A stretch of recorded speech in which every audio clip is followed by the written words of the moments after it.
Hi friends, welcome back. You know how sometimes you get all this gumption, you get this great idea, and you sit down, you start working on a new project, and then Christmas happens. And then you have to put that project down for a couple weeks. And then when you come back to the project, you don't really remember where you were going with it. It's kind of what's happening with this piece. But I think I figured out where we're going to take it from here. So sit back, relax, and watch how we got to where we are. And in a couple weeks, I'll show you how we get to where we're going, which I haven't done yet. It'll be fun, I promise. So, like I said, when I started this piece, I had all of these grandiose ideas of what it was going to be. And lately, it has very much turned into every time I walk into my office, I look at this painting and I go, that's really pretty. And that's about it. I really like where this piece is going. Like, it's a beautiful painting so far. I really like it. I think it's turned out really well. But I did have a really great vision for this one, and it's gone. So this one is kind of an interesting experiment in trying to get your vision back while having absolutely zero idea where you were going with this painting from the get-go. I did this whole background that I'm going to show you in today's video. I did almost this whole thing before Christmas. And before Christmas, I really had all of these grandiose ideas of stuff that I was going to be working on in 2026 and different techniques I wanted to be trying and just different art styles that I was really excited to be delving into and just trying more of in general. And then the holidays happened, and if you listen to my blog, or my vlog rather, then you'll know I also started writing a book a few weeks ago, and that's been taking up a decent chunk of my time. So it's a really interesting thing because some years I get to January and I have all of this gumption, all of these ideas, and all these really lofty and grandiose goals for what I'm going to do this year with my art, with my passion, with my creativity. And other years, like this year, I find myself in a position of having far too many ideas and nowhere near enough time to actually do all of them. So I am looking at just the possibility of how can I whittle this down to an amount that I can actually do in a year. And this project, I think, is actually going to end up being a really fun one to start with because I don't know where I'm going with it. And I think that makes it a good one to start in a year where I don't necessarily know where I'm going with anything. I think starting by kind of going in blind is almost the best possible way that I could be going into 2026. Because again, if you listen to my vlog, I don't really remember how to have two creative passions at the same time, but I am writing this story and it's really interesting and it's demanding a lot of my time. And at the same time, this painting is beautiful and it is beckoning me all the time to come back into my office, to sit down and to pick up the paints or pick up the pastels and really start working on this. Because again, this is a beautiful piece and it is fulfilling some of my goals for this year because I do really want to hone my skills with oil pastels. I think that's a thing that is going to be taking a considerable amount of my attention this year, at least when it comes to art, is that I want to be working a lot with oil pastels. I love the texture and the depth and the movement that I'm able to get when I use that medium on top of gouache. And I think that makes it a really important thing that I endeavor to spend more time on this year. So you will have already seen that in the sky on this painting, I did something that I don't normally do, and I used tape to tape off like the edge of the mountain line that I was going for, and then I painted in this blue and white sky, and I have added some fluffy white clouds, and the clouds are, of course, oil pastel, since that is what I was just talking about. And that was really, and I know that I did this in December, but in December I do remember very distinctly that this was one of the things that I was going to put a lot of time and effort into this year, 2026, was that I love working with oil pastels. I know that very distinctly that I love this medium. I have 100% found the medium that I enjoy the most, and it's acrylic gouache with oil pastel over the top. And there's a lot of techniques and a lot of different variables that I can play with this year, and I remember that being a thing that I had been thinking about and honestly praying a lot about toward the end of last year in trying to come up with what my art goals would be for this year. And what I've landed on as this year has really started, and we're already nearly a full month into the year, which is just crazy. I don't know what happened to this year already. But kind of what I've landed on is I'm not going to have any specific goals this year. What I want to do is I want to paint a few full-size paintings. Ideally, I think I would aim for a minimum of like 5. I want to do several smaller pieces. I did buy some smaller canvases this year so I can play with some smaller designs and some smaller scenes, which is not something that I do that often, but I think that it would be really good for me to do some smaller pieces, mainly because I'm so used to doing the bigger ones. I think it's something of a challenge that would just be really useful for me and really beneficial for me in the long run. So, smaller canvases, also doing a few big ones. But where last year I had kind of a list of different paintings that I wanted to do before the end of the year, this year what I want to see is more art growth. So you'll remember from the end of last year when we were looking at all of the paintings that I did in 2025. 2025 was legitimately my greatest year in art. I painted some of my absolute favorite pieces. I discovered oil pastels. I really got into playing with this medium. I really grew in my skills as an artist over the course of last year. And that is essentially what I want this year to build upon. I want this year to be a year that I can look at all of the stuff that I create.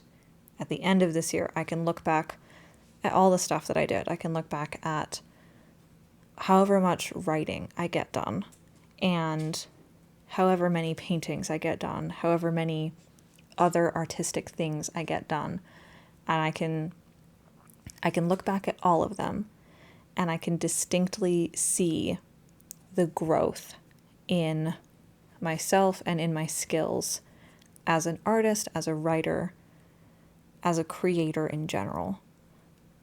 That is my goal for the year. And that's where I think that it's kind of fun to be starting with this piece in particular is because I don't necessarily have, not even necessarily, I don't really have a vision at all for what the finished product is going to look like. I have a few ideas of what I might like it to look like. I've pretty much nailed down the concept at this point, but I haven't nailed down exactly how I'm going to get it there, which is a really fun place to be starting when your goal is to see growth. Because now I'm kind of looking at the things that I painted last year and seeing, well, what techniques can I take that I did last year and try to expand upon them and grow them for this painting? What little things can I take and make something big or explosive or cool out of it?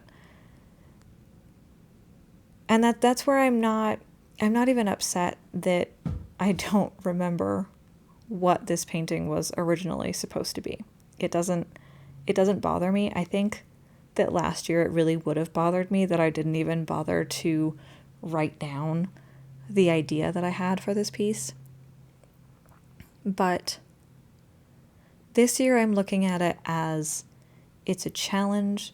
It's a fun thing that I get to explore how to make this really beautiful background into an even more beautiful finished painting. So I think that that's really cool. I think that that makes this painting a super fun one to be the first painting of the year. It also means that I have no idea how long this little series is going to take. I am hoping that I will actually be done with this painting relatively soon. I haven't actually touched this canvas since starting this video. Well, since finishing this video, I guess. Which, if we're being perfectly frank, I'm doing the voiceover for this on the 27th, and this video is going live on the 28th. So, as of the 28th, I haven't touched this canvas in about 2 weeks. And I have all sorts of ideas for it. I've got some oil pastel colors picked out for it, but what you see at the end of this video is where the painting is right now. And I don't think it's going to take me too terribly long to finish it and make it into something absolutely beautiful and stunning and exactly what I want it to be. But essentially, this is where it's at. At the end of this video, this is where it's at right now. And I think that that also makes it a little bit more fun for a January art reveal, is that I haven't had time to work on this. So you guys are going to see a little bit more real time how this comes together. Because while I do paint a lot, I don't always have the time that I want to be able to sit down and devote to painting.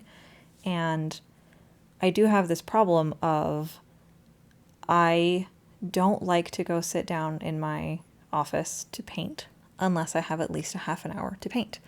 And lately, I have not been able to scrounge up a half an hour of free time to be able to sit down and really work on this painting. So I will be endeavoring to work on it some more this weekend so that we have a video for in a few weeks here. But yeah. And the thing that I like with the oil pastels on the mountains in particular is it reminds me a little bit of that kind of Bob Ross mountain style. It gets that texture like he gets with a palette knife and oil paint. And I just love the Bob Ross style mountains. I think they're absolutely stunning. And it's not a style that lends itself very well to something like gouache. But if I can get something even a little bit similar by using oil pastels, then yeah, I'm going to do that. And I think that makes it, that's one of the things that I really like with using the oil pastels, is that it does free up the ability to give your painting a totally different look than if it was just acrylic gouache. Because acrylic gouache is very matte, it is watercolor, so it's very fluid, and there is a certain amount of texture that is difficult to get with using gouache on canvas, which, of course, gouache is traditionally on paper and is traditionally just gouache and not acrylic gouache. So you can lift it, it's basically watercolor, and essentially I like gouache because it dries like acrylic, but it behaves like watercolor. And it's a thing that I can do on a canvas at a large scale, which is what I like to do. So being able to take both of those two things, combine them, and make it into my favorite paint, and then to have the oil pastels that I can put over the top that also give me the really fun textures that I absolutely love from oil paints, is just, it's the best of all the worlds, really, and I love it. So this point where I am coming in and painting these rocks, this is what I've done in January. I had done the mountains, the ground, anything green, basically, and then the sky in the background. I painted all of that pre-Christmas. And then after New Year's, I think actually it was January 2nd, I sat down in my office to paint. I sat down, I looked at this canvas, and I went, oh no, where was I going with this? And I couldn't even find my original reference photos. I don't know where they went. They should be on my phone, but I could not find them. So I ended up looking up some new reference photos, and I didn't really love anything that I was coming up with, but I really wanted to paint some rocks. So I decided that we were going to add rocks, and that's going to be one of the bigger elements of this painting, is these big, gorgeous rocks. And there's one thing that, this is actually one of the things, ironically, because I wasn't actually planning on talking about this, but rocks are one of the reasons why I really fell in love with acrylic gouache. I had taken some online classes for gouache from, what is her name? Ruth Wilshaw, who is based in England somewhere, but she has classes for relatively inexpensive. And she did a lesson on how to paint rocks with gouache. And I watched one video, and I watched how easily, how beautifully, and how simply she put together these boulders out of paint. And I remember thinking, I mean, if it's that easy, I could do that all the time. And then I followed her directions. I painted a rock, and it was beautiful. And I sat there staring at it, just completely shocked, because I in no way expected that my rock was going to look as beautiful as hers did. But her technique with using the right amount of water on your brush, with using the correct mixture of paints, it was so pretty, and it was so easy. And I remember thinking that if this was how gouache behaved in every circumstance, that this was the paint I wanted to be working with from now on. And after that, I really started putting more of my art budget into acrylic gouache. I started really playing with, like, how far can I push the difference between acrylic and watercolor. And it's been really fun to see just how well my particular style goes together with this particular medium. I just think it's super fun, and it's just really cool that like it came from something as simple as painting a rock. Because I've done rocks before. I've mostly done them out of acrylic, and they come out fine. You can tell it's a rock, no big deal. But ever since that one little lesson from Ruth Wilshaw in how to paint rocks out of gouache, I feel like every time that I do paint a rock now, it just comes out beautiful, and you can tell right away exactly what it is. And I don't know, there's just something about rocks in particular that make me really happy to be working with this particular paint. And I do at some point, I do add some oil pastels to the rocks as well. I don't think that got filmed because I know I was having camera issues at the beginning of the month. So I think that's one of the things that got skipped. I actually had every intention of showing you more of these rocks, but again, camera issues. Essentially, the next video in this series should be better, more detailed, and give you more of an idea of where this painting is going in the future. But for right now, I do absolutely love how it looks. I think it's coming out beautifully, especially for not knowing where it's going. And I really appreciate all of you for listening to me ramble my way through this question mark of a landscape painting. So I will see you guys in a couple of weeks with a new vlog, I think. And then a couple weeks after that, we'll get back to this painting. And by then I should have something pretty for you to look at. Okay? Does that sound like a deal? I think that sounds like a deal. Okay. Again, guys, thank you so much for listening. I appreciate every single one of you. Have a great rest of your week, and I will see you soon with a new video. Bye. Don't forget to like, comment, and subscribe for more chill videos with art.